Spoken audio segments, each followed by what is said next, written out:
Right. Recording. Jack.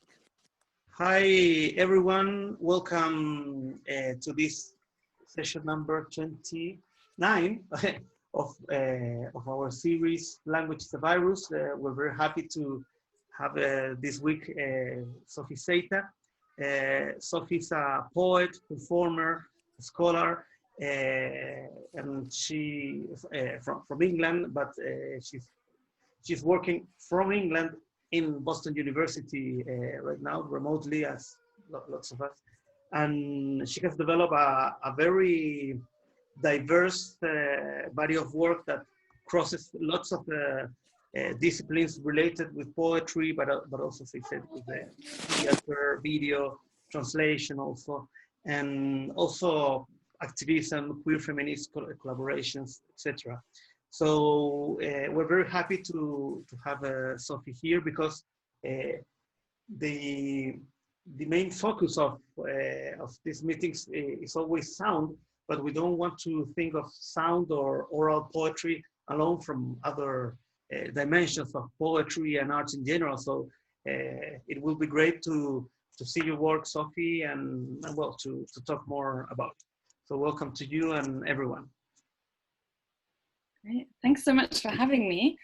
So nice to be here, and thanks everyone for showing up. I feel like this is like a really weird day. As I said in the chat, I also did a reading the day after the 2016 election, so I feel like it's always like a really strange day. I also had to take my dog to the vets today, so I feel like I'm a bit out of it. I didn't sleep well because of the election, and also because of the dog, worrying about my doggy. But hopefully he'll be okay. But yeah, it's nice to be here. And so what I'm going to do, I'm going to share my screen and kind of walk you through some works and some images, a couple of sound pieces, some short clips, and a video clip. And maybe I'll read a little bit depending on how much time we have or how tired people are. But yeah, I just felt it was important to show the visual element and also the kind of sonic element of it. Obviously, I can't do sort of justice to the movement element or the kind of more site-specific element, but hopefully you'll get an impression from looking at the images. All right, sharing my screen. So some of you might already, heard about this. I mean, I worked on this project, My Little Enlightenment Plays, for maybe 3 or 4 years, and it consists of 3 plays or 3 performance pieces, a lecture performance, and sort of some short videos, some sound pieces, a number of props, a kind of objects. Kind of it exists, across different mediums, and for that work, I also collaborated with other artists, mainly other women or queer artists or artists and writers of color, and to either maybe write music for a piece or to collaborate with me on some costumes or props. And what I was thinking about for that was, so this whole project, My Little Enlightenment Plays, is an investigation of Enlightenment ideas through the medium of performance and poetry, but kind of poetic performance, and kind of exploring how some Enlightenment ideas need to be overhauled and maybe how some could be rescued or made available to us in the present. And sort of one key idea, I guess, of the Enlightenment is really to create a knowledge community. But the problem was, of course, that this knowledge community was very limited to white men in Europe. So I felt that maybe through these performances and collaborations, I could create a queer feminist republic of letters. And you can see here, I don't know if I can point at this, yeah. So in all of these pieces, I was very interested, and also in general in my work, I'm really interested in how text can appear in space, or how text can be made material in space. So on materials. So we often talk about kind of making language or material, or seeing language as material. So there was a sense that, you know, objects could speak, or you could be in conversation with them, and also quite literally read off an object. So in this case, you know, performers would pick up the object and then read off the object, for example. And then also I'll show some images later on where I also had some text printed on a piece of costume. So it kind of, the object or the costume becomes a performative object as well. That's what I was going to say about that. Maybe I should say, maybe some of you might recognize this as Nisha Ramaya. So I collaborated with other artists and writers in the performance, or I asked people to perform in those pieces who also kind of were poets or artists rather than actors. Again, I think to further this idea of a community of practice, or a kind of friendship, thinking about this alternative sociality, really. I'm also very interested in working with paper. So I often have props in my performances that are made of paper. I think it's because for me, paper is this kind of, I mean, it goes back to maybe some Dada performances, to conceptual art. There's like something about it that is, it's connected to writing and text, but it also kind of has a sound. It's also very everyday. It's fairly easy to work with. And I was also thinking about, you know, in this context, in the context of this Enlightenment project, how it's like, how paper is so closely connected to knowledge. I might read a quick, or maybe I'll just kind of show you, I mean, I'm going to show it again later, but I also made this, so I had this book, this is a lecture performance, which kind of talks a little bit about the project, and where I also explained that with this question of paper, I was trying to go against this notion of a paperless philosophy. And this is something that the philosopher or the critic Sarah Ahmed talks about. The poet Audre Lorde also talks about this idea of like a paperless philosophy that is kind of just sort of pure abstraction, how we might counter that maybe with a focus on materiality, or maybe gendered or racialized history of labor. So anyway, so I kind of wanted, I was interested, these are all the questions, you know, that kind of came into the project. So what is the relationship maybe of objects and specifically like of paper to the body? How close can I be to the page or to text? And, you know, like literally wearing the text. So there's one costume, I'll show it in a minute, that has the entire script printed on a piece of fabric that I'm wearing. And again, like sort of asking that question of like, who owns knowledge?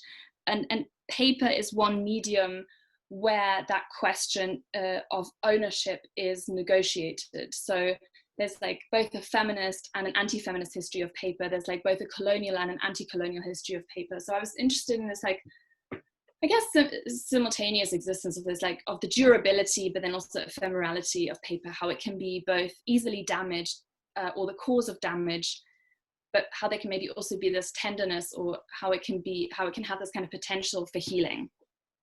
And I think in this project in particular, but in most of my work, I'm really interested in reading and rereading in repetition, in a certain kind of repetition that is a form of paying attention or returning to old materials as a way of learning from them or responding to them, being in dialogue with them. So with this Enlightenment project, it's sort of the title, My Little Enlightenment Plays. I mean, they're plays, but it's also like, you know, it's also a verb. My little enlightenment is playing in my head like a tune. And what is this, like, how do I make this enlightenment mine? How do I make these sources mine? How do I mine them? Yeah, these are all kind of a number of performances that are based on this project or emerged from this project. Thinking again, a kind of like, this is an alphabet. I mean, I can go into like so much more detail that I came across this like an 18th century alphabet, and I was just intrigued by the idea of, you know, children learning learning the alphabet and learning it through these like gendered forms of movement, or gendered forms of the body, or like how would you bend your body or make your body conform to those letter shapes, and what does that mean? Because learning is kind of always like so closely attached to copying again, so thinking about repetition, like, and copying maybe with your body. This is also from the Enlightenment Project, thinking through Goethe's theory of color, or kind of just like in general kind of color theory, early color theory, and also the later Enlightenment's interest in sentimentality. Like, I'm talking about this, you know, in a maybe more abstract or academic sense, because there's a lot of research that went into it, but, you know, if you attended any of the performances, like, you wouldn't know this necessarily, or wouldn't need to know this, because they're also just texts. They're also kind of poetic texts that just kind of hopefully just work on the page, or work kind of to be experienced in a space, sonically, visually, and textually. I'm always really interested in also responding like to the space like that I'm performing in. This is the Oxo Tower in London. Oops, let's see. Oh, sorry. There you go. That was also part of an installation that had, so there was the text was kind of placed in different parts of the space, so people could read the pieces. The performers then read from these texts during the from these books that were hanging from the ceiling during the performance, so performers could kind of pick up text in sort of different places. This is an audio piece. Actually, maybe I could play this later. I forgot to include it. If we have time, maybe I can play a short clip. But this kind of worm-like structure, just kind of I was interested in having people be really close to this sound or these ideas, and that what they're listening to is a conversation between these characters. There's also some music. But they kind of, as you can see, they have to kind of really be immersed. They have to become part of this worm-like structure. This material, this is undyed cotton. So all the fabrics were also made with undyed cotton. So, because I was thinking about the history of dyeing, like using color, doing kind of, and the kind of colonial history of color, and also the environmental history of like color and how color is produced. Again, all of these things are kind of under the surface of the piece, like you wouldn't, you know, maybe see this, but I'm also sharing something about my process, what I was thinking about. This is also, I love scrolls. It's obviously, it's sort of the antecedent to the PDF scroll.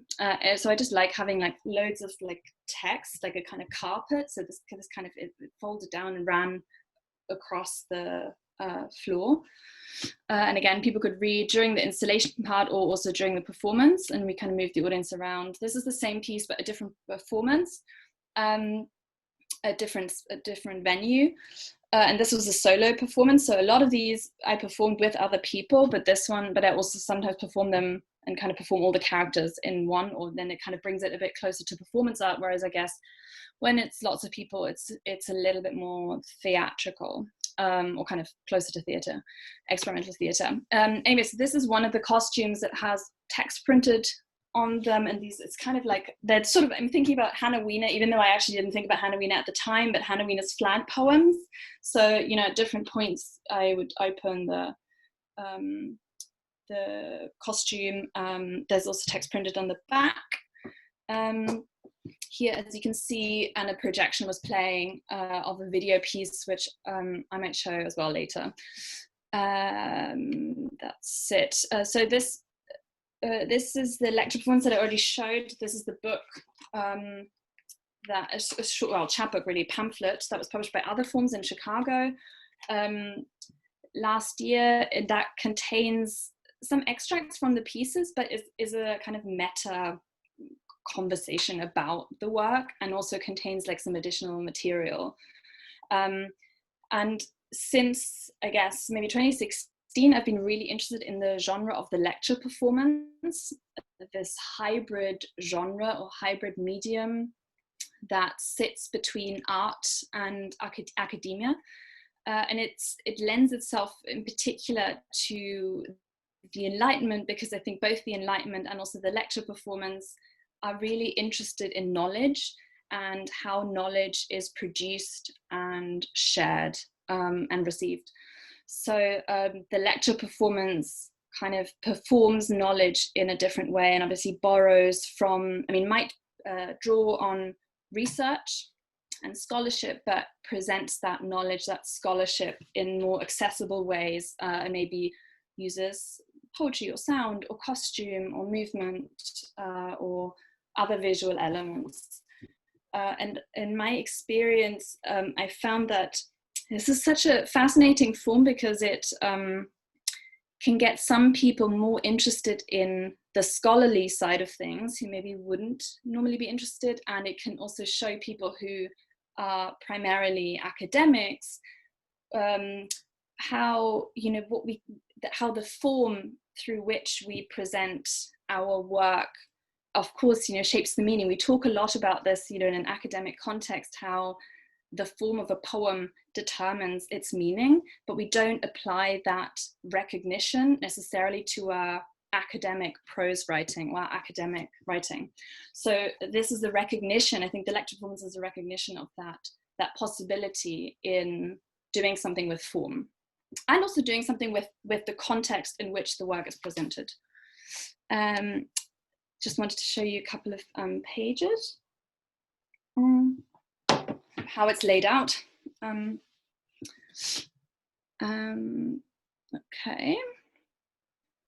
I'm just seeing if there's anything I wanted to point out. Here's kind of, you see, this is where this alphabet returns that I had in one of the performances. So I think for me, it's also been really interesting in this project to think about what a work is when it starts and when it ends, and what counts as part of one work, one project. It's much more, and I like kind of reusing materials as well. So I feel that maybe reusing my own work or my own ideas in different contexts across different projects.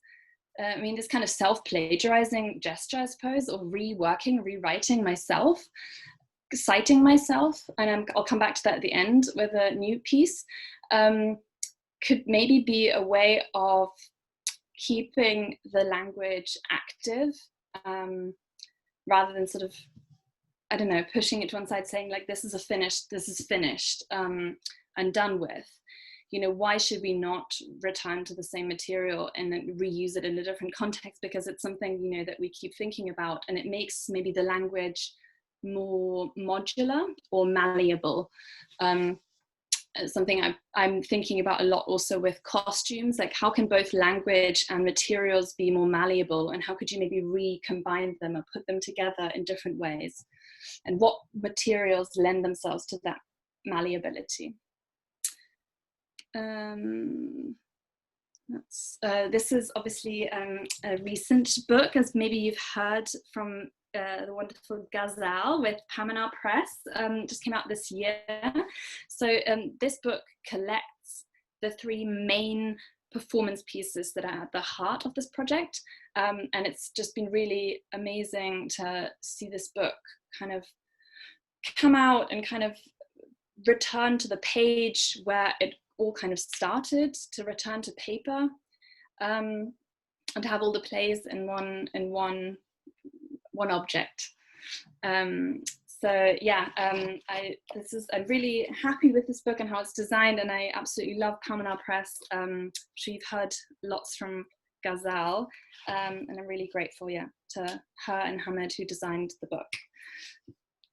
So now I want to talk about a collaboration I'm currently working on, that I started working on last year, called Beethoven Was a Lesbian. It's a project that sits between music, or like we said we sort of called it sitting something between like a lecture performance and a love letter, because it's an homage to the American lesbian composer Pauline Oliveros, experimental composer who, like sort of maybe John Cage, who's more well known, explored how we understand sound and what we can do with it. And she made a series of postcards in 1974 with her friend, the Fluxus artist Alison Knowles, where she combined names by composers, male composers, with epithets that are usually used for women and maybe used as slurs. Like Brahms was a two-penny harlot, Chopin had dishpan hands, and different kind of names and combinations. And so we felt that we could do a kind of homage to her through our two disciplines. So Naomi is a pianist and a musicologist and a performer. So bringing our two practices together, and this is part of an ongoing collaboration in which we performatively translate the work of forgotten female artists and writers and musicians, and present work or respond to work in performance that's kind of maybe not normally seen in kind of in performance. So you also see like that there's a link obviously to my solo practice as well. I'm going to play a so then we made our own postcards, and by the way, if anyone wants the postcards, we have some left. If you want a set and want to just PayPal me some money for postage, I'm very happy to send you a set.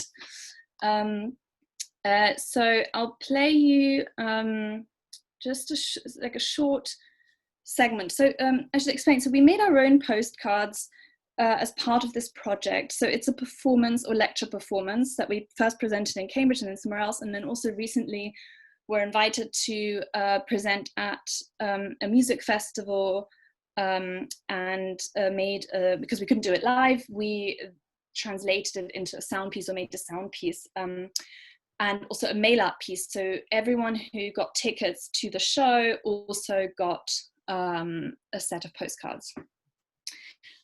So I'll play a short segment from the, let's see, oops.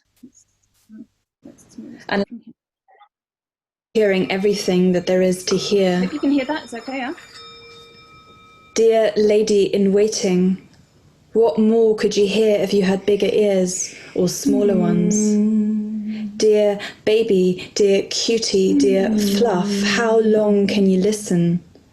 What? Dear wench, dear matron of honour, dear cow, dear mare, dear Cassandra, when are you not listening? Can you not listen when something is sounding? Do you remember the last sound you heard before this question? Dear Aunt Sally, dear sister, dear madam, dear damsel, dear dam, dear dam, dear broad, dear crone, dear goddess, dear ladykin, dear ladydom, dear lady of pleasure, dear lady's maid, dear lady of the house, dear madam, dear damsel, queen regent, dear girl, dear broad flapper, dear goddess, dear ladykin, dear woman, dear love, dear lady of lesbian, dear girl, dear lady of the house, princess, dear mother, dear daughter, queen regent. Try not listening to anything. What happens? How can you not listen if your ears never close? Dear, a rag, a bone, and a hank of hair. What is the soundscape of the space you are now occupying? Are you listening to what you are now hearing? Dear diva, what sound makes you speculative? Dear dyke, what sound gives you chills? Dear misery, what sound ruffles your scalp? Are you listening now? Okay, I'll stop here. Again, if anyone wants to listen to the whole piece, I'm happy to send it to you. It's like maybe 15 minutes. So we were really interested in these postcards as, so you can see, like, if you want a set of postcards, you will get a personalized message, courtesy of Pauline Oliveros, with like some listening questions from her sonic meditations and sort of selected by us. Really interested in the postcard as a kind of genre of semi-public intimacy, and especially sort of in our current situation where we, you know, can't be close to people. There's something about this ability of the postcard to kind of mimic, maybe touch, or this connection. Yeah, so just to kind of show you what you know, some of the questions that we ask people. And this is also something actually,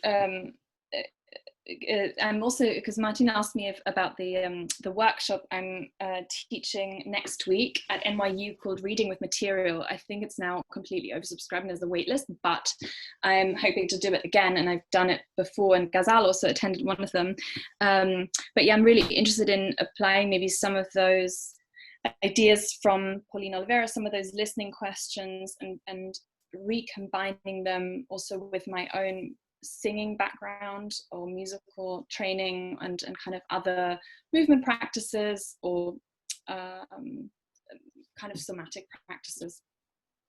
And I often also use similar kinds of questions, like in preparation for performances for myself and also for the people I'm working with. This is just like another performance I just thought might be interesting for people, given you're interested in maybe the visual.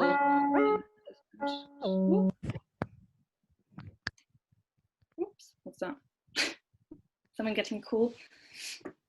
Yeah, just kind of thinking about like how, again, like how language, well, I don't know what's going on. Someone is maybe not muted.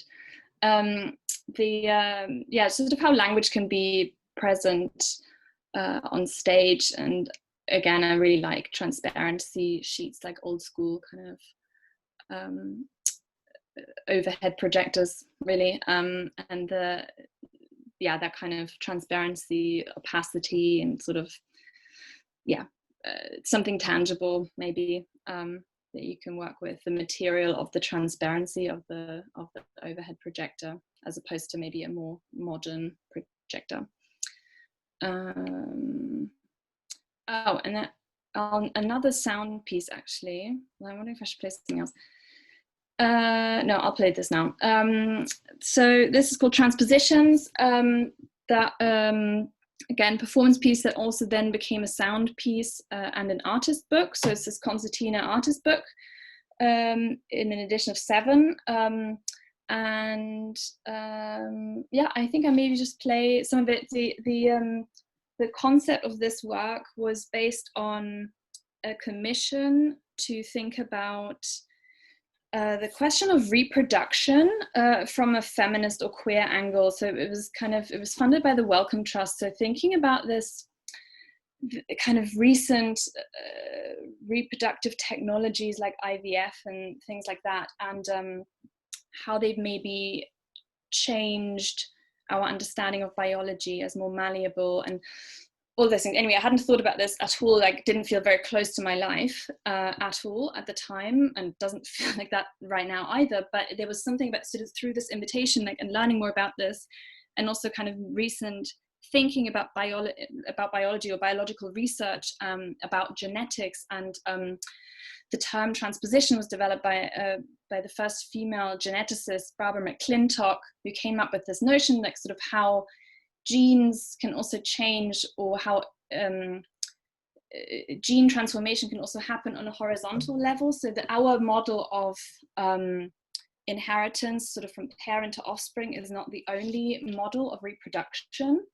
And so this research project, well, this invitation was also about thinking about this model of reproduction that might be more horizontal and happen sort of within chromosomes, or sort of through splicing, imbrication, mixing, overlaying. I mean, you can already hear, like, if I talk about this, like, very poetic, of course, like it appealed to me for that very reason, this idea of imbrication or splicing, or jumping. So, you know, it happens through like genes jumping from one chromosome to the next. And I saw a possibility for choreography there, the jumping genes. And also transposition is a term from music. In music, you know, you transpose a melody from one key into another. So I'll just play like a short clip from this sound piece.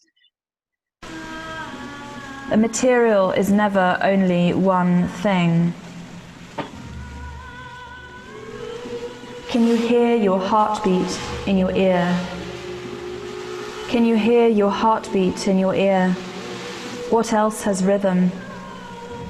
The vocal folds aren't plucked like strings, they tremble tenderly, move the air, or the air moves them, these twin infoldings of mucous membrane. They oscillate and undulate, two hammock-like muscles pulsing. You created for them a temple for hearing. Transposition line. The desire is always for growth, for the line not to run out of ink, not to find its poignant period, its glorious dash. Growing a field of relations would be different. It would be an experiment in geometry without knowing what a parallelogram is. All the lines and rows disrupted by wayward alien biscuit cutouts, such disobedient circles. You jump to insert yourself, to imbricate, like a coaster for a softer surrender or endeavor. What are fractals if not fractions of possibles? You or they make tiles. You or they want them to stick. But there's a gem in dislodgement. An overlap is a solid scale.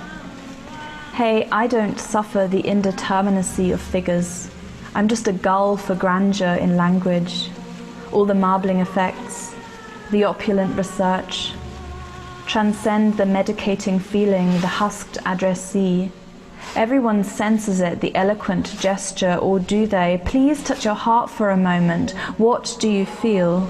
Isn't it intense, this soft range, the addenda made in this or that report or the diary or on the underside of your skin? The fascia, the fibrous filigree, the connective tissue, which is your softening.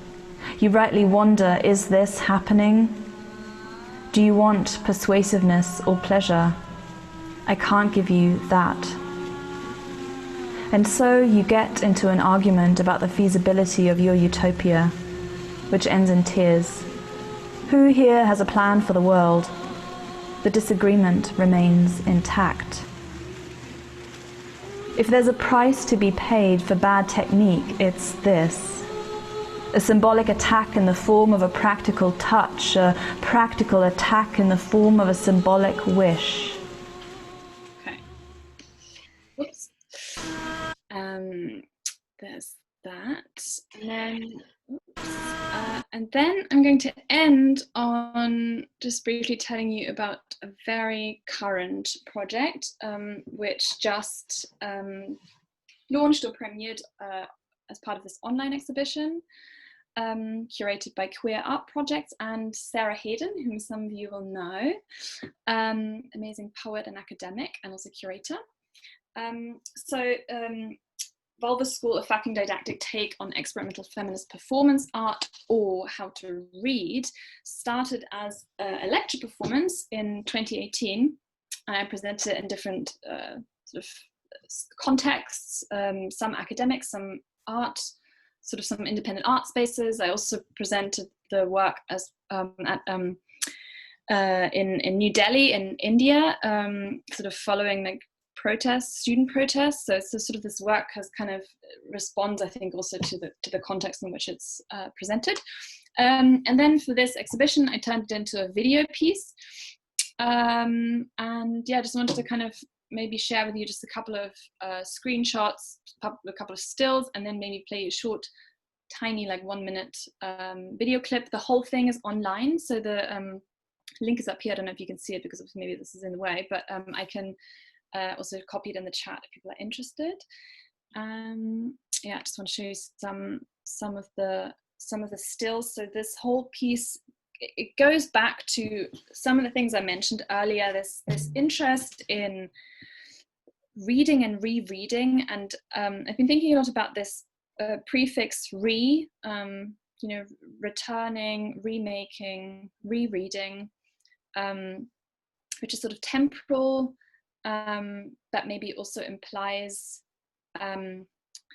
a generosity, or it's a gesture of sharing, or of kind of sort of, it's not this kind of, not the arrogant gesture maybe of the prefix d or un, or maybe some other prefixes. So I think this is, it's a work again, like because it's a lecture performance that thinks through some of my teachers of reading, and specifically feminist and queer teachers of reading. And these teachers of reading might be writers, but they might, and artists, or they might be objects who teach me how to read them, or they teach me how to read the world, or how to read words, how to read myself. So it's sort of an homage to them. It's also, I think, an homage to my students, or my experience of teaching and trying to experiment with my teaching and bringing creative practice and pedagogy together.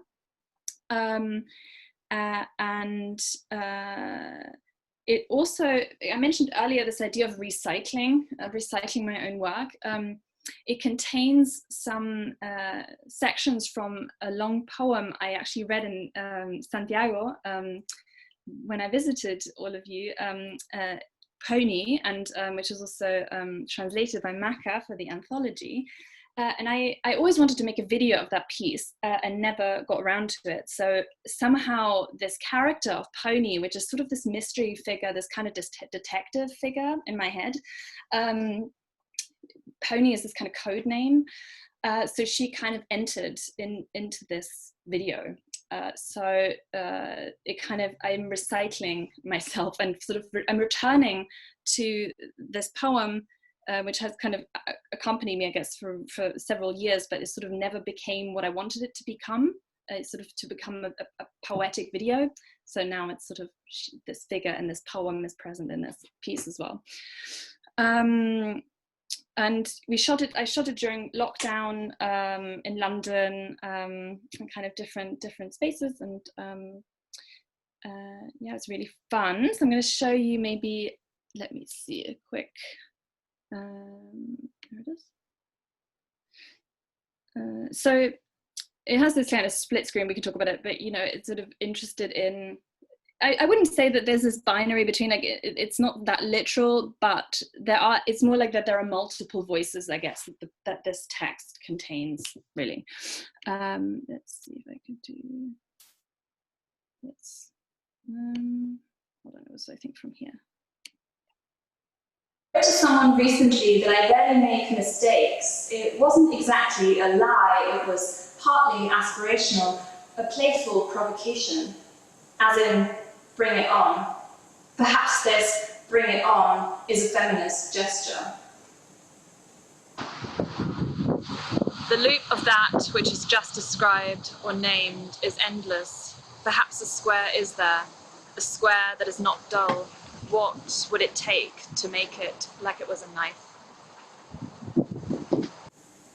To copy and remake, to reread, is a signature feminist practice. But the signature requires repeating in order to be recognizable as such. And given that feminism has centuries of materials to catch up on, that scribble scratching into the groove of an alternative history might take some time. Don't despair, my friend tells me in a dream. Repetition is a juicy democracy.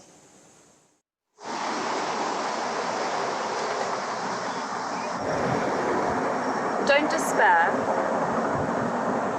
Repetition is a juicy democracy. Sometimes we repeat things to make them ours. Sometimes, because by repeating, we make them different. Repetition gives presence. All right. I'll stop here. And I could show some other clips, but I think that's it mainly from me. And you can, yeah. Thanks so much. I hope I didn't talk for too long. Oh, thank you.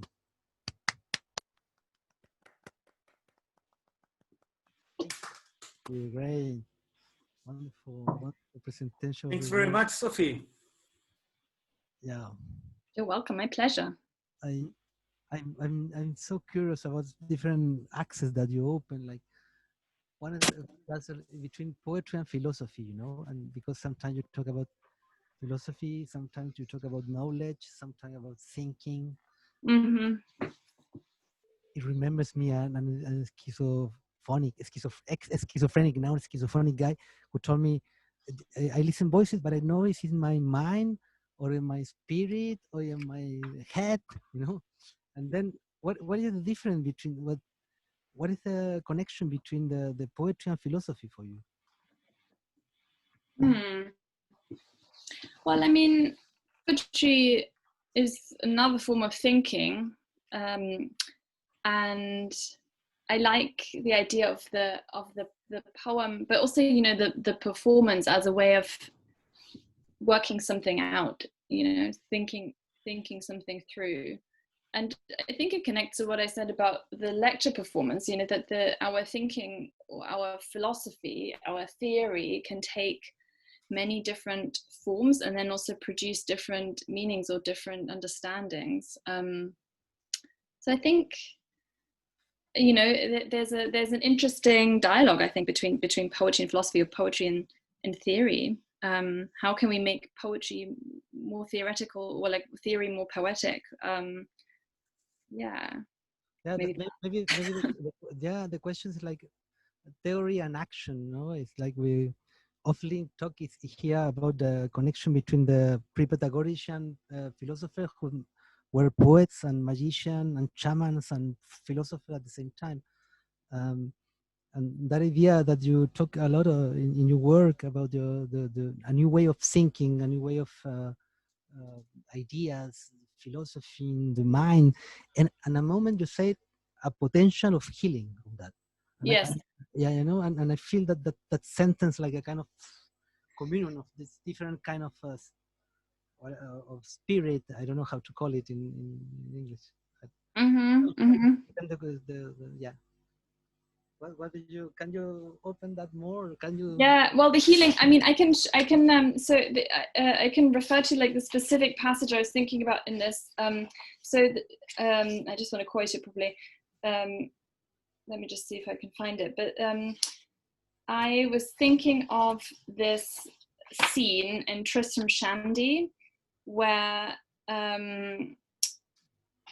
he and his friends talk about, so someone has like a wound and they cover it with freshly inked and printed sheets of paper.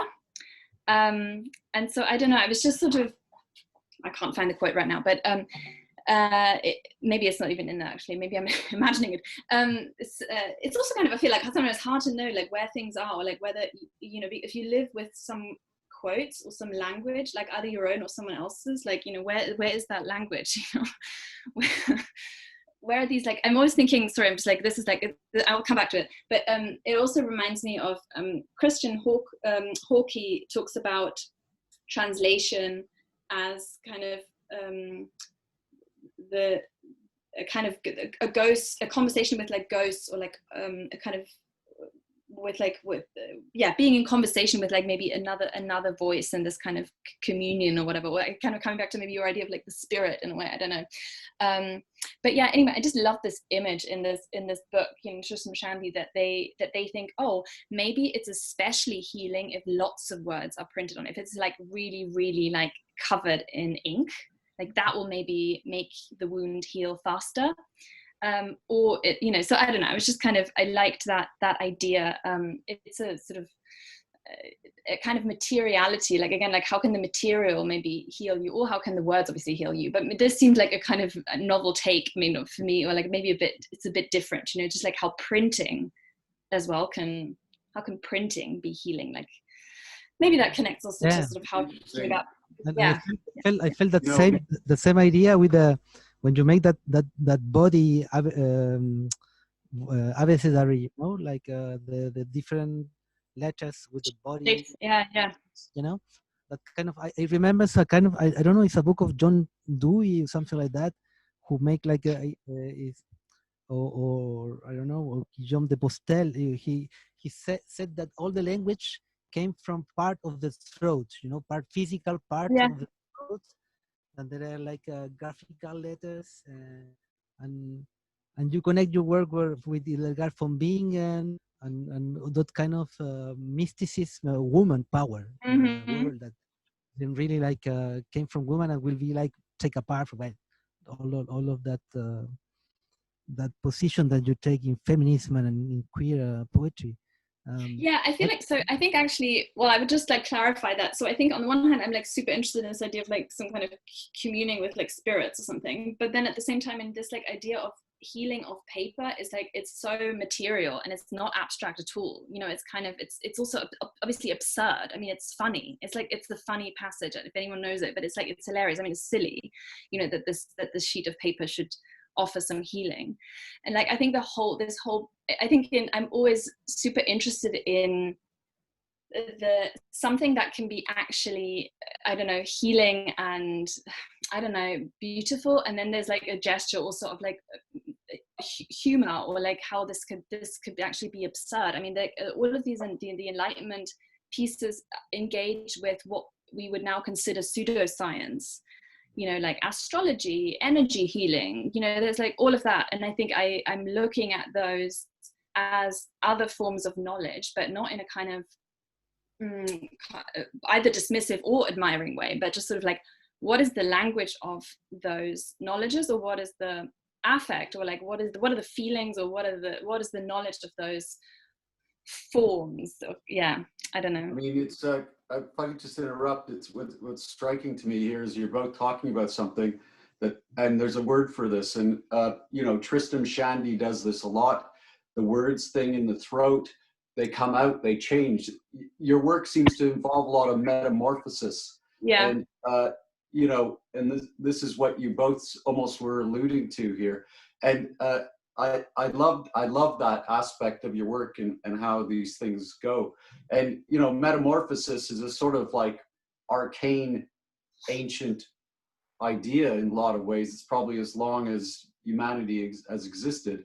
And so it's not just theory, it's sort of when you practice things, when you change things in your practice, the way you make one thing become another. Quite similar to how Carlos, in a very different way, showed us last week about one thing becoming another. There's a metamorphosis going on here, isn't there? Yeah, definitely.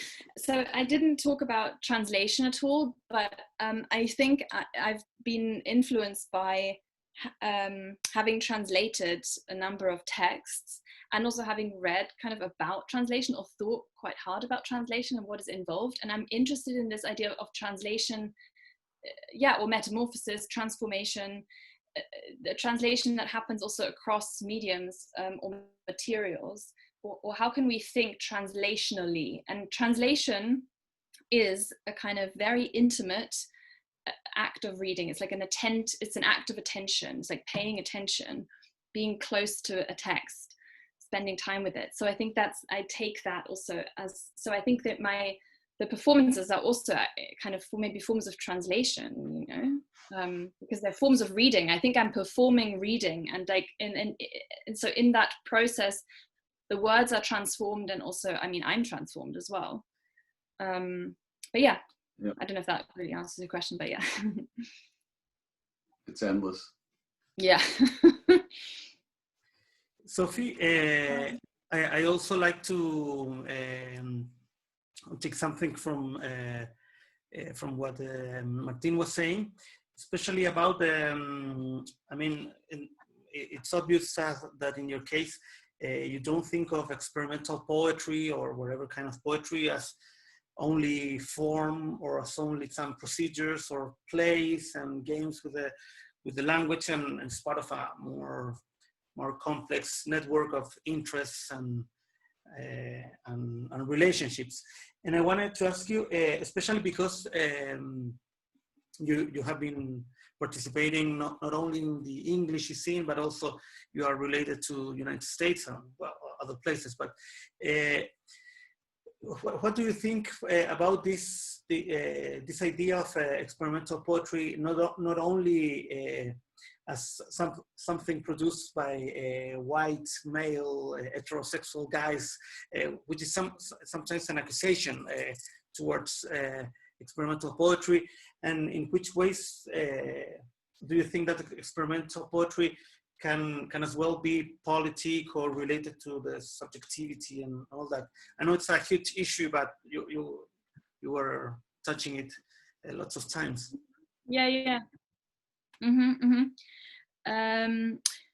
I guess there's maybe a two-part answer to that question. One is that I think forms of writing, different forms of writing, experimental or not, have histories and also political uses to which they're put. I don't think that any one form has any one poetic form or any one medium has always the same political meaning, but it has uses, or it's been used in a certain way, or presented in a certain context. Like the same kind of form, maybe let's say fragmented syntax, can be used by someone defending it as freeing and provocative and challenging the status quo. At the same time, it could be presented by someone as exclusionary, elitist, or nebulous, or manipulative in other ways, whatever. So they're always kind of, but it's the very same form. So this is kind of why I'm interested in these communities of practice, or how I try to redefine this understanding of experimental writing. You might remember I talked about this also in Santiago about magazines, in magazine or publishing communities, because these publishing communities have historically and continue to do so, have defined what they understand maybe experimental to mean, innovative to mean, or avant-garde to mean. And they might rally a particular poetic form for that argument, but there's no kind of purity to that form. So, and I think a lot of it, so for me, I'm very interested in like looking at the historical and cultural context of a form, and also the material context, and then sort of what kind of effects a particular form might have in that kind of swirl of all these different things that come together.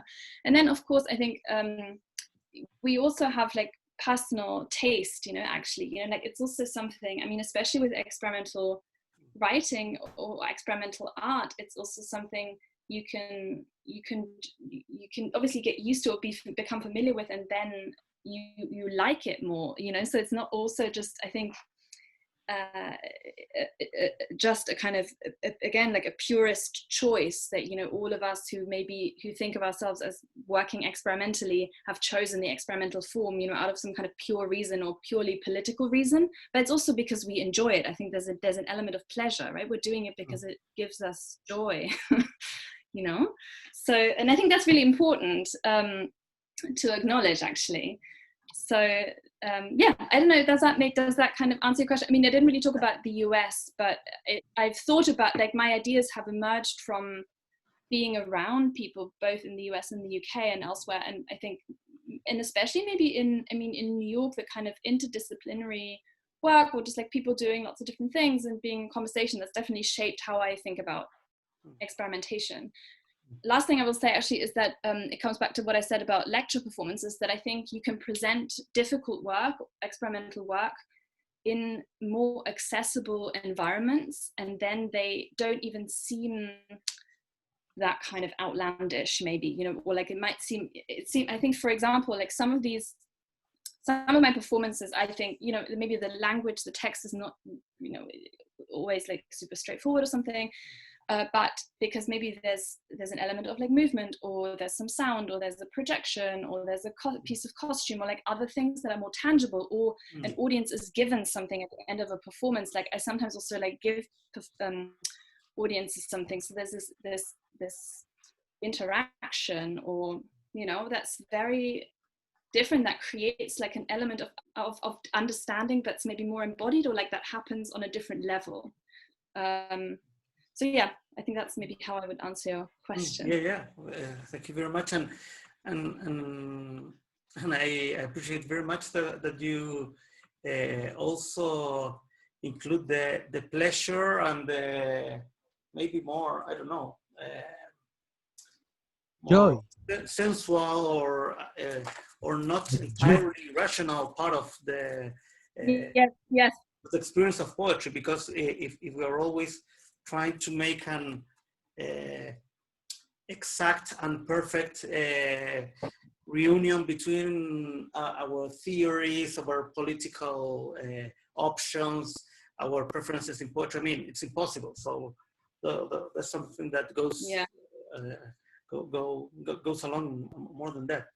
And another thing I wanted to ask you also, related to what you were talking about, the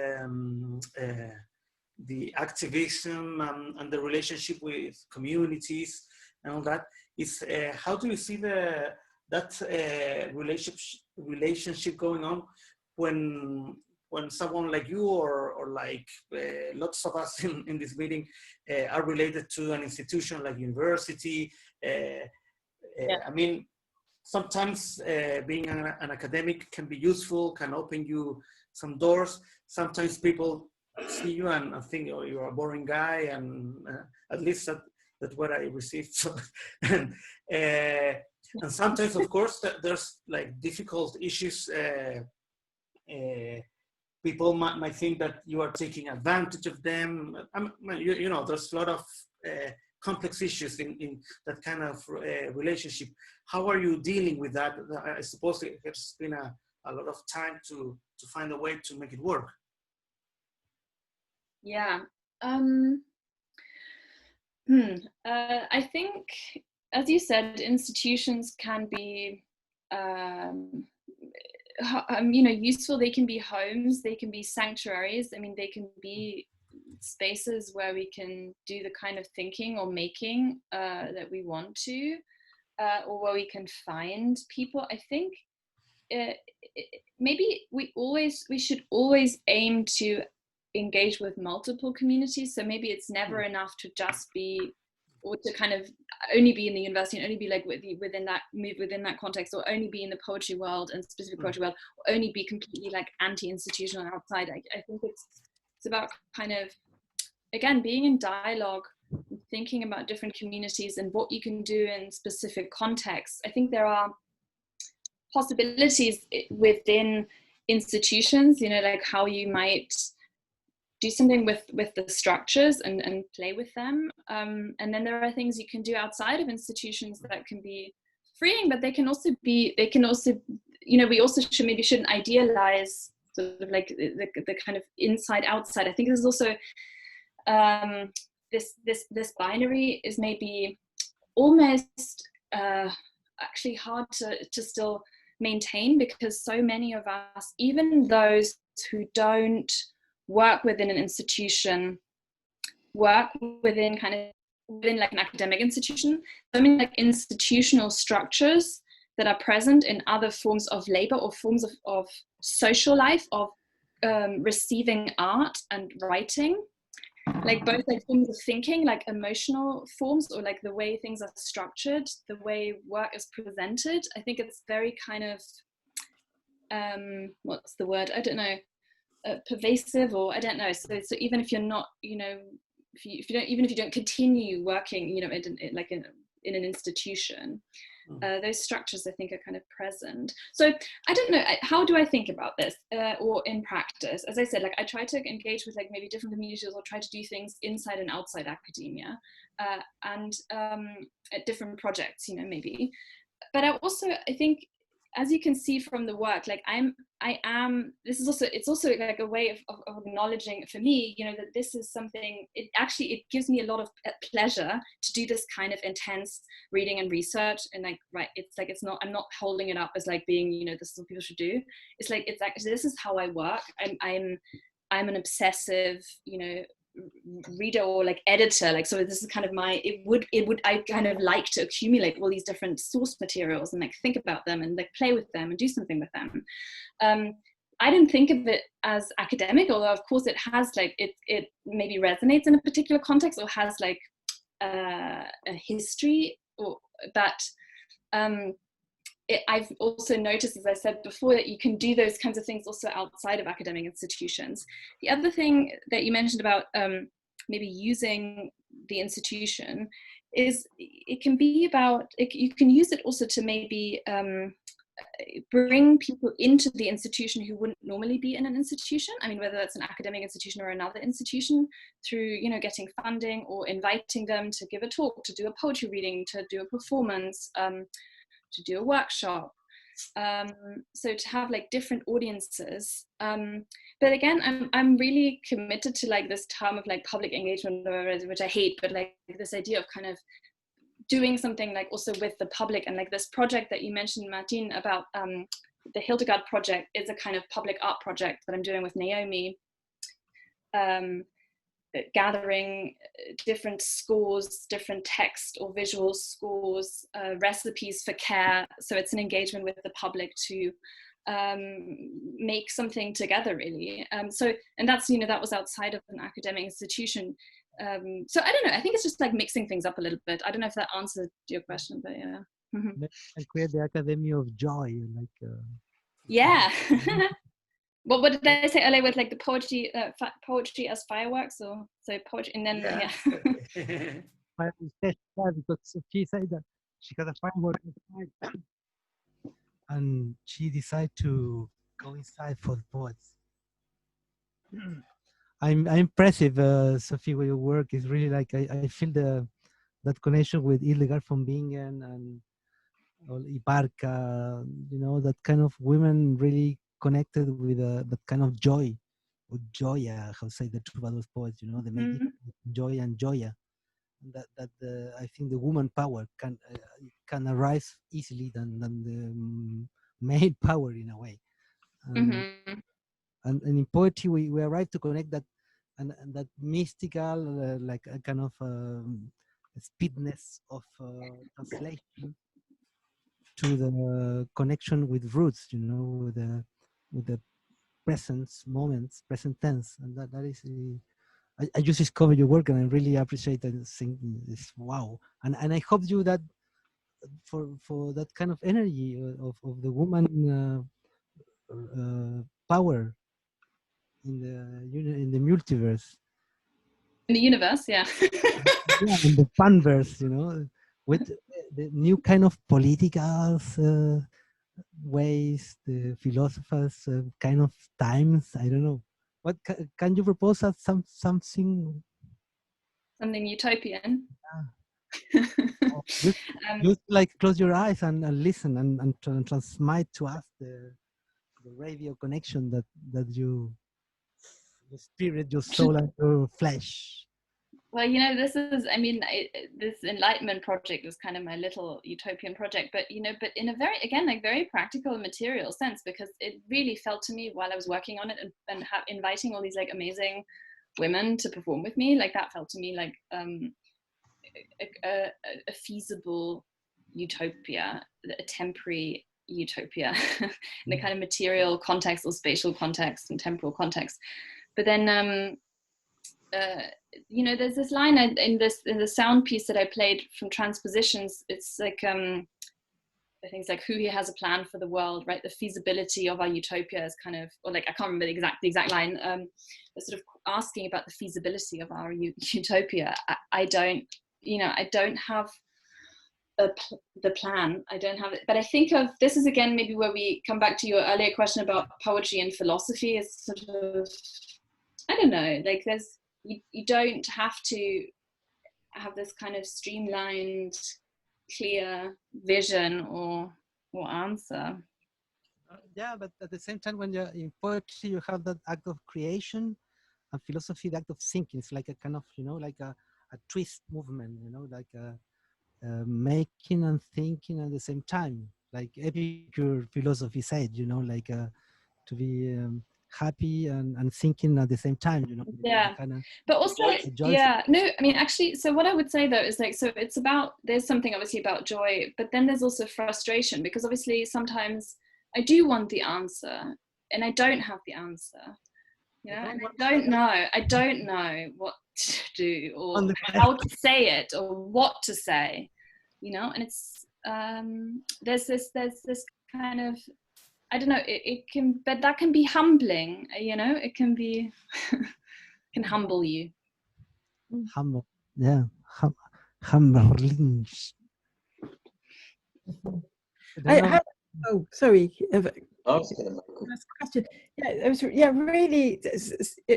I mean, still thinking about all of those ideas about communities that you've raised, and so the place of sort of poetry and thinking, and the sociality of poetry, which I thought was really, really fascinating what you were saying. And but also I was thinking about how that connected with your work on reproduction and sort of linear forms of reproduction, because so many of the ways that poetry is conceived of have got to do with inheritance and family and sort of familial connections. I just wondered how that sort of joined up.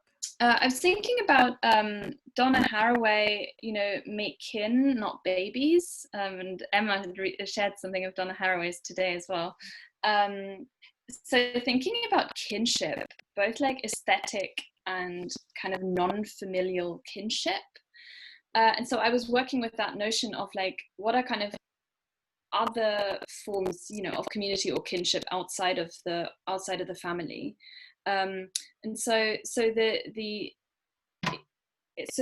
even in the project Vulva School, which I guess where I mentioned, you know, the kind of my teachers of reading, or there's a kind of lineage, but I don't think it's obviously not, I don't think of it as like a family or like a linear one, because it's sort of, I like the idea of a movable influence or movable contemporaneity, where something again is more malleable or fluid, or like you might think of these, Teresa Hacking-Char talks about distant relatives, you know, so something that's maybe just like not so clear cut, or maybe sometimes also this can be reversed, or like in your experience of reading, depending on maybe the order of reading or experiencing, it can suddenly seem like the older poet or older artist was influenced by the younger artist, even though they never shared like a kind of space-time kind of world, you know, a kind of one world. So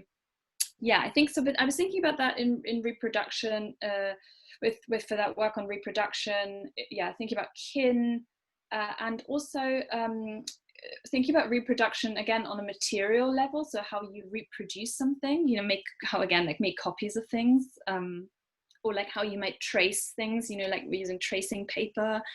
And we're in languages of Iris as well. Exactly. How something might, that's so interesting actually. I mean, catch some, or like, although I think the virus, it's maybe more, the way I would think it is the way I think of influence, and also maybe transformation is like more like maybe metastatic cancer, like something like that develops in one place, but then it ends up in another place, and you're not quite sure how it got there. Mm-hmm. But there is a connection, but how that cancer or virus developed. But I think that's how I would think of it. Yeah, great. Well, thank you. Really enjoyed. Beautiful question. Love that question. But great to hear all your work, and I really enjoyed hearing your sound stuff as well. I was just wondering, the pieces that we heard, how you made them. The first one I played, the collaboration with Naomi Wu, we again, we made it in lockdown, so we each recorded our parts and then edited the sound file in Adobe Audition together. and kind of played around with maybe some effects and but yeah, worked on it together, but yeah, using Adobe Audition.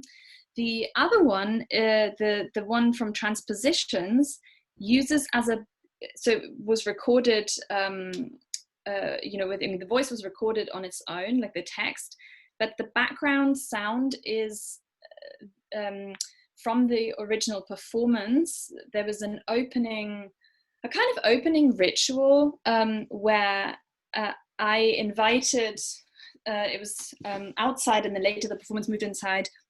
I was wearing a costume that was made of corn fiber. So Transposition, I mentioned that it was developed by this geneticist called Barbara McClintock. She discovered these ideas about genes when she studied corn.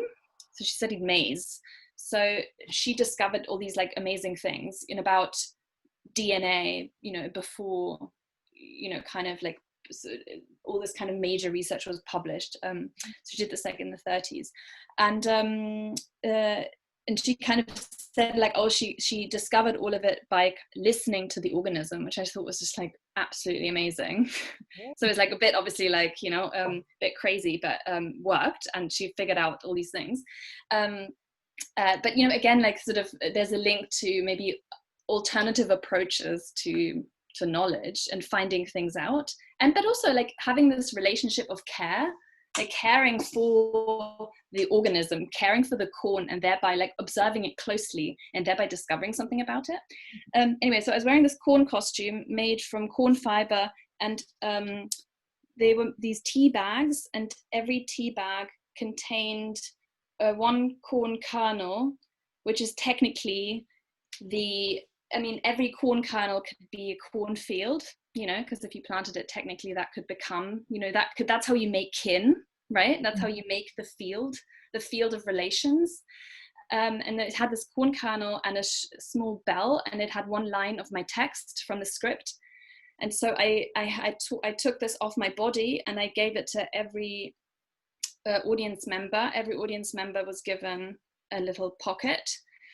And during that opening kind of ritual performance, I also improvised some sound with some music by Caroline Smart, who's a DJ and sort of sound healer, and she played some music, and I improvised singing over it, and then also gave people this, so that this gift.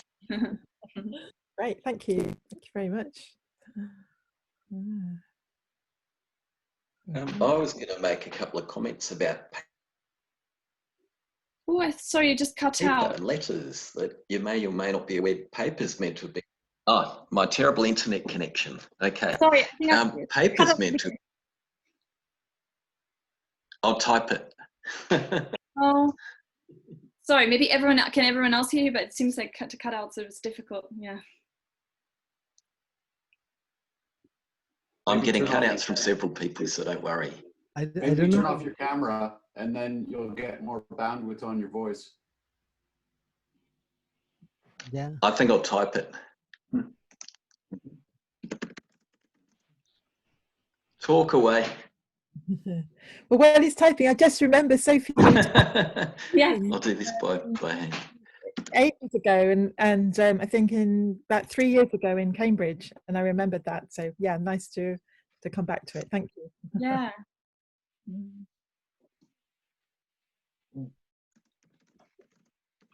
The friends, Joaquim, Eduard, Reis, Carlos Sotway, the Extended Cachondeo International is present here tonight.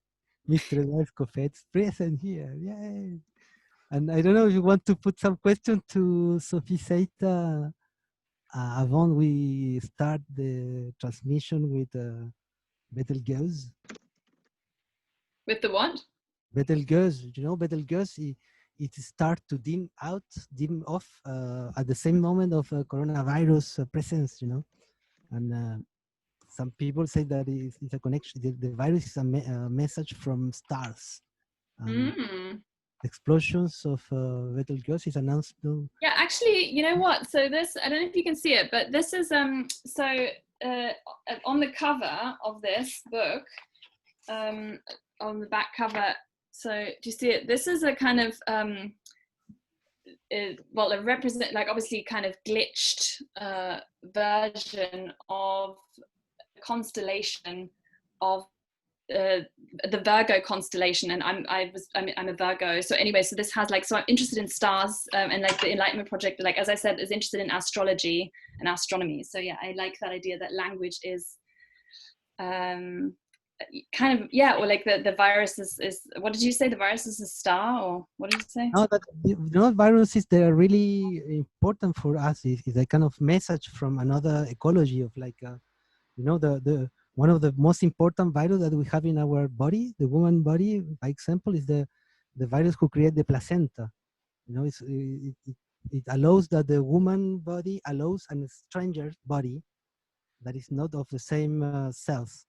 And it was a connection from virus, a retrovirus, who was inside of our genetical formation. Then, and I think viruses have a kind of the connection of everyone in a movie, a kind of message from different stars. And for me, it's like a really big coincidence that Betelgeuse start to dim out at the same moment of coronavirus, and now he's starting same as the Schumann waves. You know the Schumann waves? It's a kind of vibration of the Earth makes when it turns and make a resonance, with 11, 26 Hz, I don't know. And there is some theories that when it arrives to that really high speed net, the time will be back out, and we start to like, in a moment, the planet will be stop off, and then we start to return. And they just discovered this year that from Antarctica, we have an anti-Earth, something that Pythagorean master of a woman, master of Pythagoras, Maya, she told to Pythagoras that we have an anti-Earth. An anti-Earth? Yeah, the anti-Earth Wow. is coming from the Antarctic, and you have a double of you coming backwards at that anti-Earth. Sounds good. I'll take that. Yeah. And that that kind of science joy.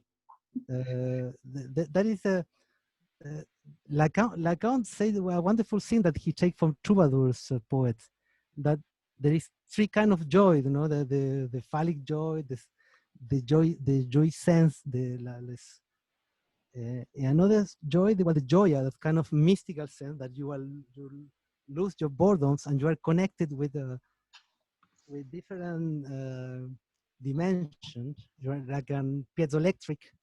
You transmit and you receive at different levels, and you can arrive before that kind of condition of woman state at the same time with science, mystical stuff, and art and creation and art. That the moment that you can you lose the control of the knowledge, and you became I don't know, a sailor of the unknown. What was that? That was perfect. Again. Whoever did that. Cool.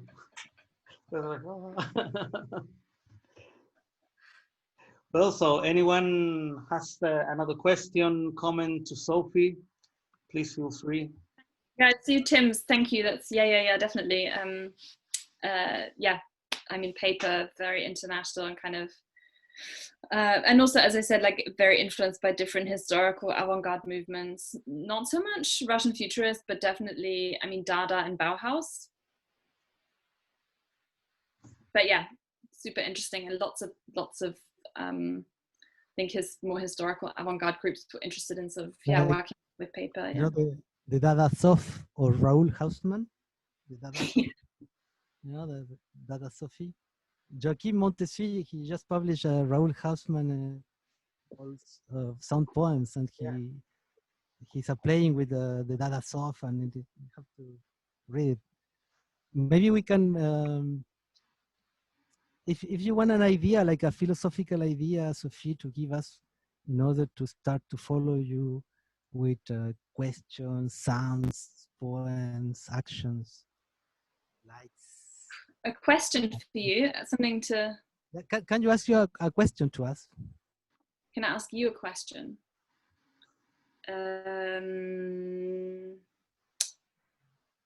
Yes.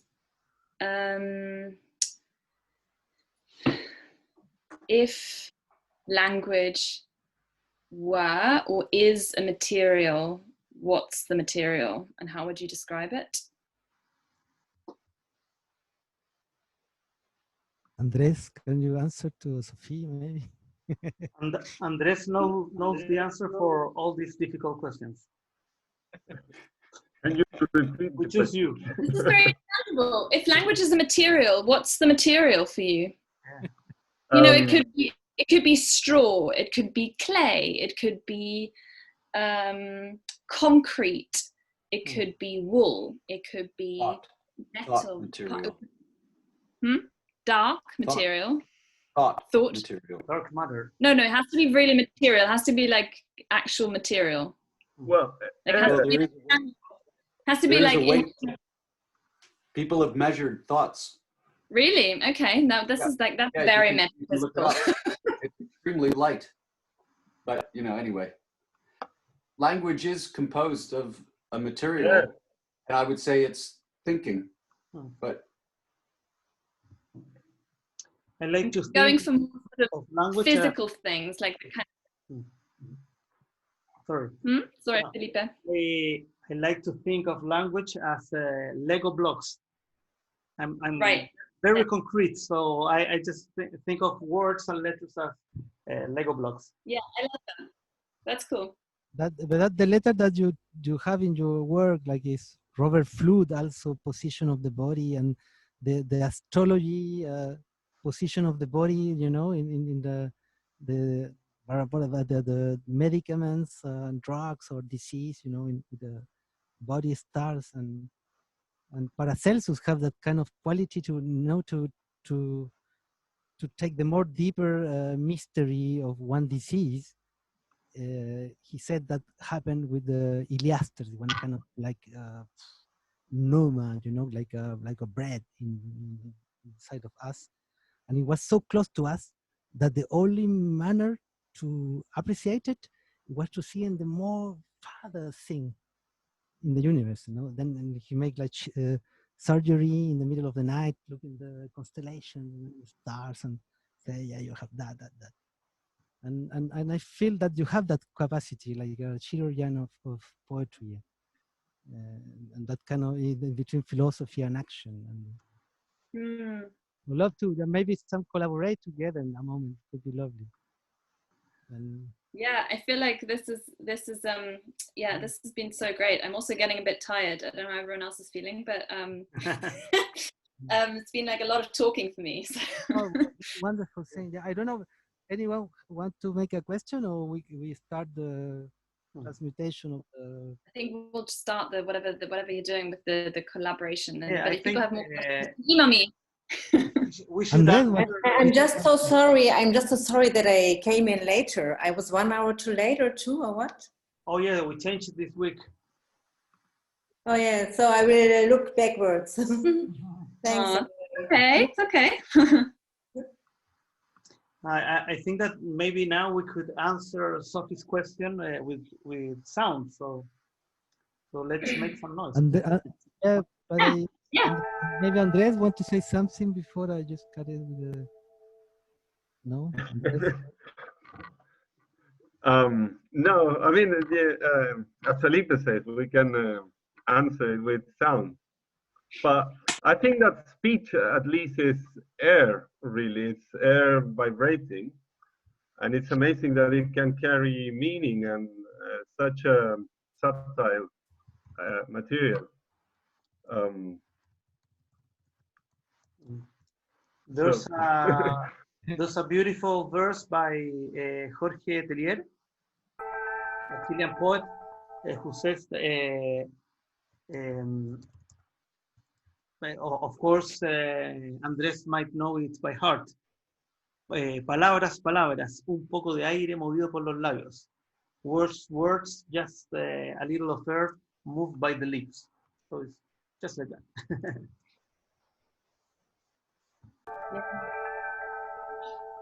Reese, please give us the key.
Trembly, trembly, trembly.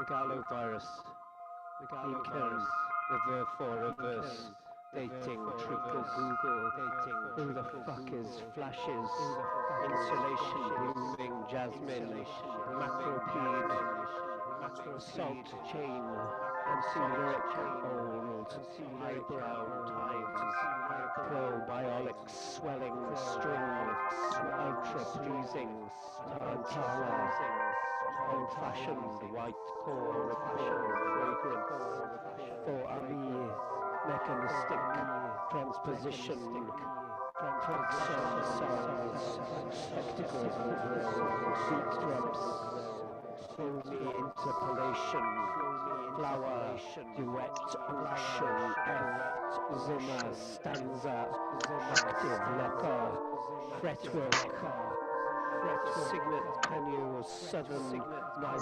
sing, And so it came to be that Julie brought Lottie back to life, just like Orsina brought Emilia back to life.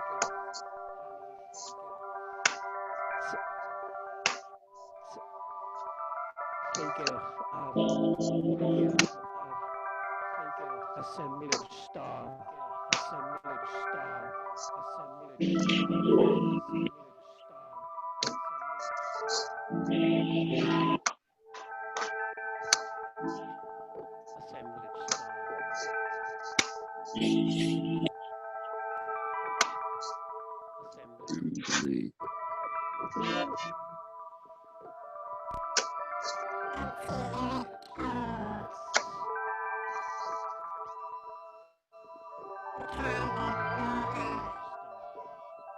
Trichor, megalovirus, reverse dating unction,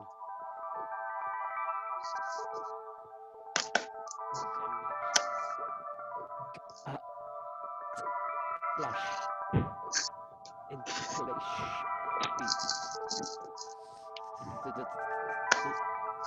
Flager,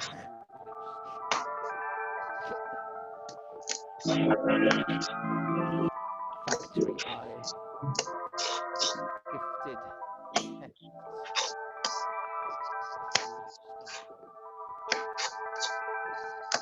Enlightenment constructivists,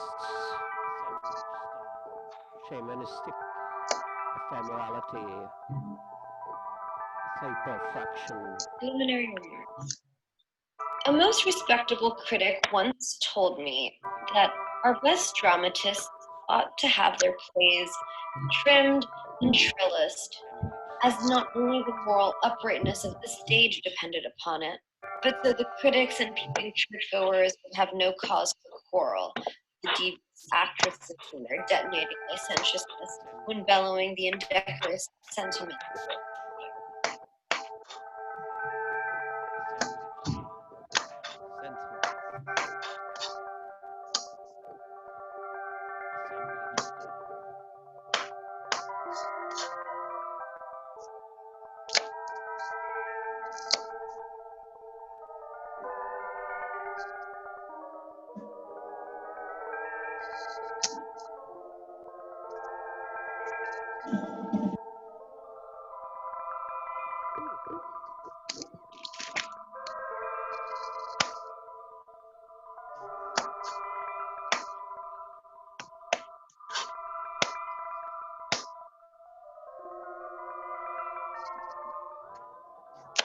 As she drifts, forms a little tune.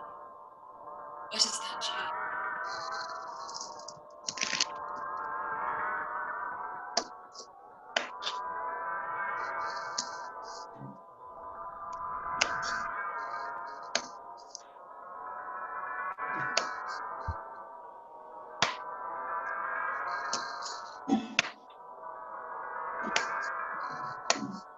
Ectosound, flaneur, slats, bland break,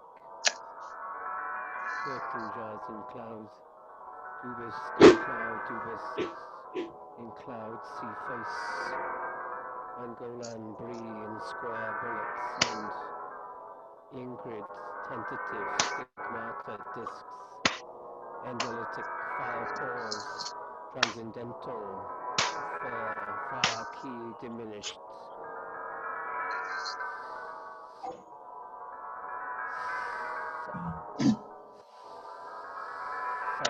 sovereign,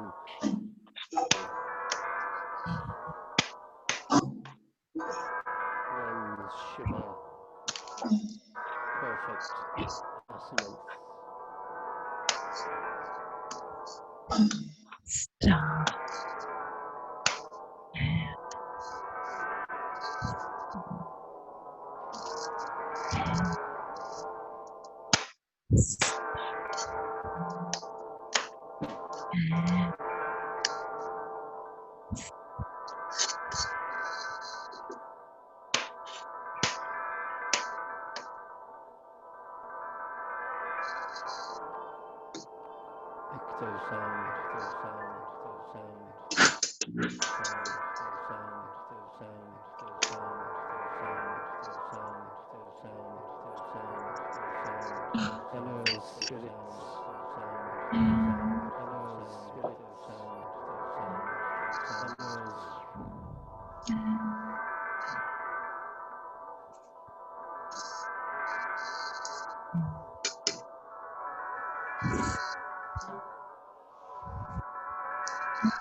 Sentence, perfect fifth, auto dance.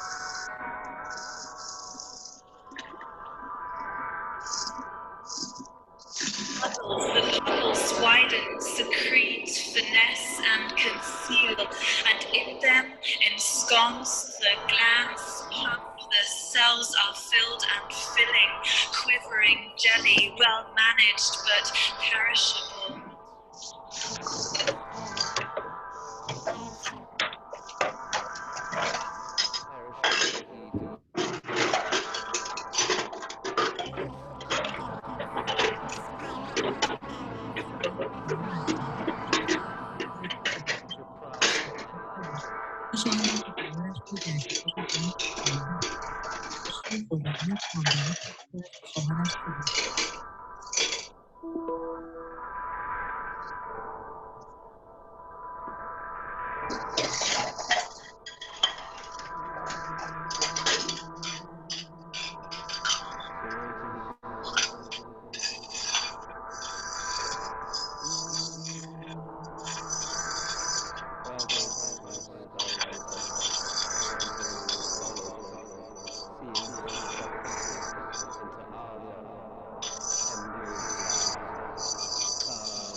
شاید باشه دوست داره خانه حالا بزرگ و شاید کسی رو که بزرگ با کار خوب بسن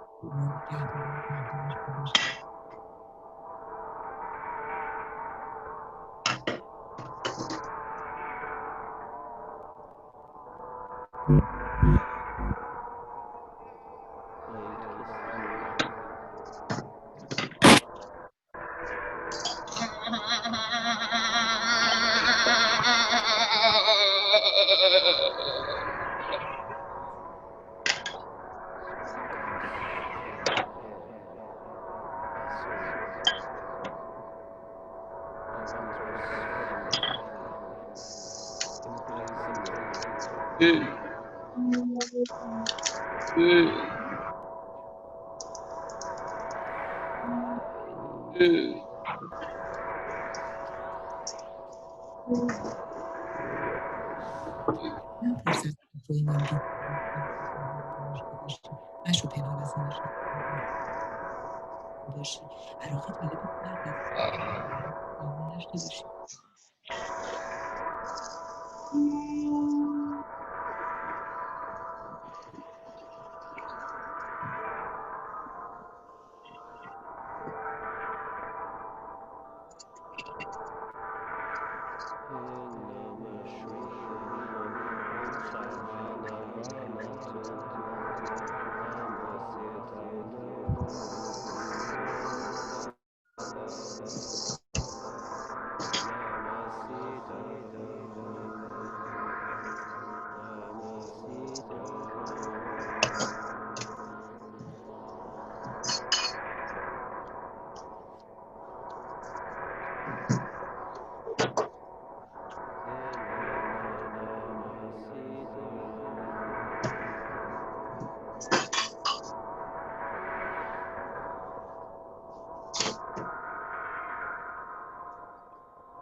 The virus.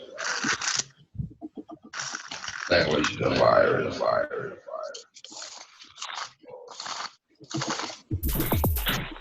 The virus.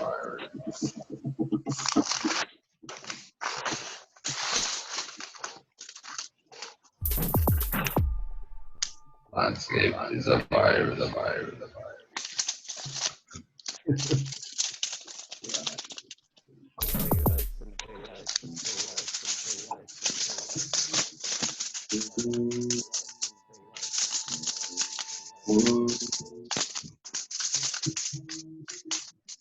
Escape.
There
she is.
So beautiful, gentle.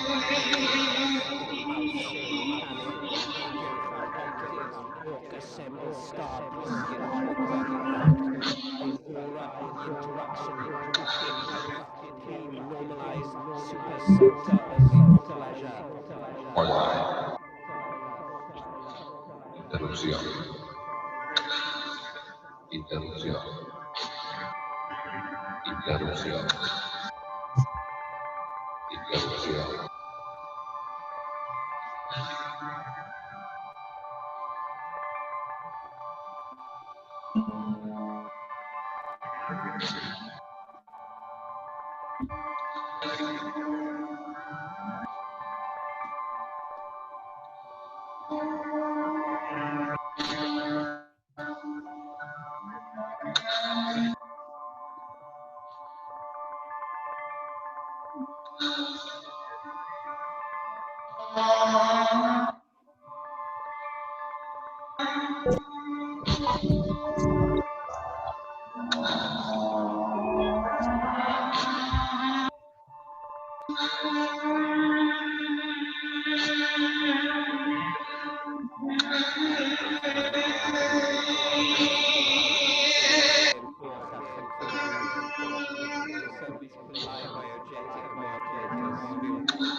One iris.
Només ha pensat-ho i ho va interpretar tota la que es va quedar a la vida.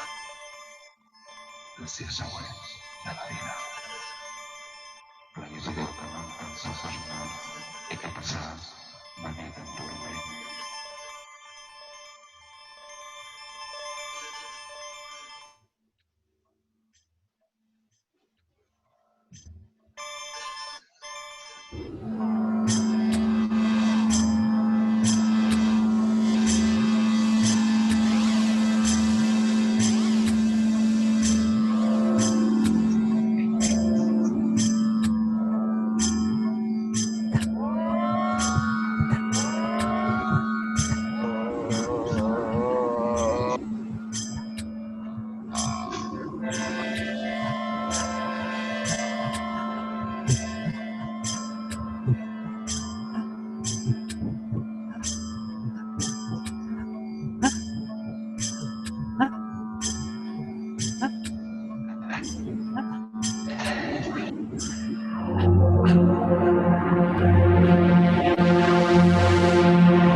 Todavía nos quedan 2 horas.